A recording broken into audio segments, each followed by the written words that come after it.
tere! Mina olen Samblapoe filtriekspert Jaanus ja täna tutvustan ma teile 4 erinevat filtri varianti. Ja alustame siis võrkfiltrist.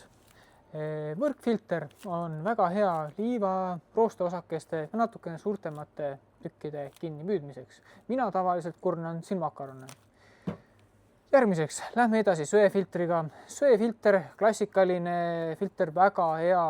Kui sul on tarvis natukene rohkem võib-olla kloori ja igasuguste muude kemikaalide välja filtreerimisega vaeva näha, üldjuhul filtreerin ma sellega viina. Ja siin on meil kationiitfilter. Enamasti kasutatakse seda küll raua välja filtreerimiseks. Mina aeg-ajalt filtreerin ka sellega õunamahla. Otse loomulikult on kõige minevam kaup nöörfilter.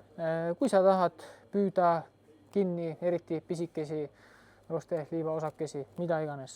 Aga tegemist on ka väga hea multituuliga. Mina punusin selle eest koerajalutusrihma ja toimib hästi, julgen soovitada.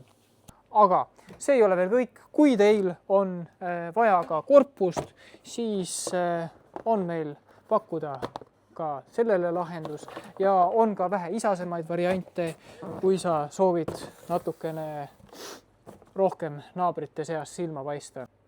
Kõik filtrid Samblast.